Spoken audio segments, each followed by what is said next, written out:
So hello.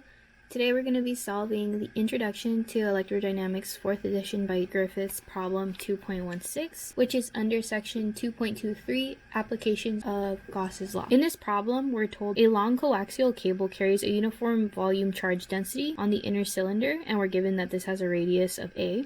And then there is a uniform surface charge density on the outer cylindrical shell, which has a radius of B. So we have that labeled here. And the surface charge is negative and is of just the right magnitude that the cable as a whole is electrically neutral. We're given the task of finding the electric field in each of the three regions, the first being inside the inner cylinder, so that means inside the cylinder that has a volume charge density.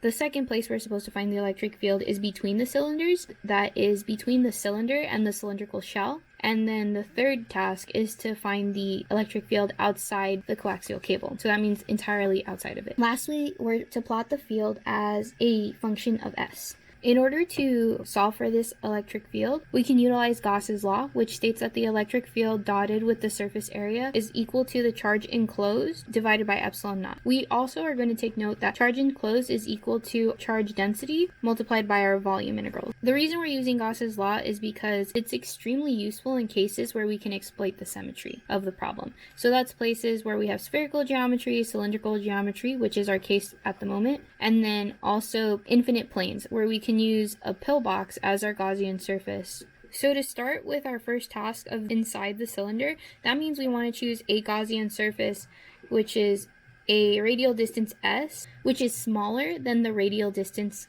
value of A, because that is the radial distance of our inner cylinder. That is this orange dotted cylinder that I've drawn within the actual cylinder. And to take note on this specific choice, we know that our total surface integral will be inclusive of the curved surface as well as the flat surface on both sides. But due to the fact that we're dotting both of these, since the flat surfaces are perpendicular to the electric field's direction, this gives a contribution of 0. And we're only left with the curved surface of the cylinder. Just to give a better example, we're saying that since the electric field is pointing radially outward, that means that the electric field is pointing out of this curved surface rather than these flat edges. Imagine they're completely flat.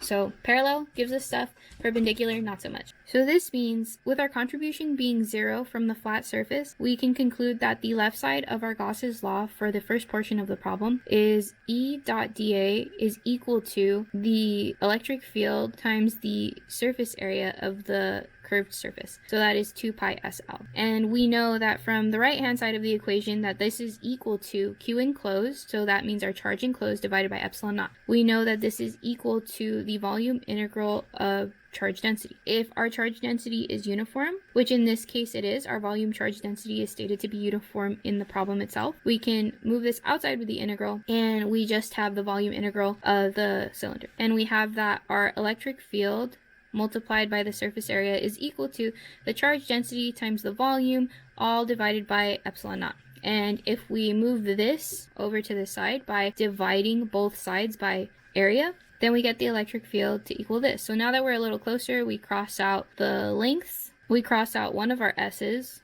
and we're left with rho over 2 epsilon naught multiplied by s in the s hat direction when our Gaussian surface is within the inner cylinder. Just to graph what this portion means, it means that we have a dependency of just s. So that's a linear dependency, and we know that at A, we have something that looks like this. Moving on to the second portion, the electric field between the cylinder, we start with Gauss's law again, and we see that we can leave this left-hand side the same because we are choosing a cylindrical Gaussian surface again, and we also know that nothing's changed, so our flat surface still has a contribution of 0. It is equal to our total charge enclosed over epsilon naught. So that means the only difference now is that our Gaussian surface is enclosing the inner cylinder, but it's also in this free space. We're only talking about the total charge enclosed. The only thing that is contributing charge when there's free space and charge is the charge source itself. The charge source itself is just our inner cylinder. So that means that our S value here is actually equal to A. So that means on this side, we have the total area of the contributing electric field is equal to the volume charge density multiplied by pi times a squared over the length divided by epsilon naught. When dividing this portion over again, we see that our electric field is equal to charge density over epsilon naught a squared over 2s in the s hat direction, because we are still pointing radially outward. And the only difference between my solution and the book solution is that they actually choose to keep the pi's in. So everything's the same. If I were to draw the electric field as a function from a to b, because a to b is our boundary condition for this electric field, we know that the dependency is equal to 1 over s, which is curved down. So for portion 3, there's a very important note about this. We are told that we want to find the electric field outside the cable.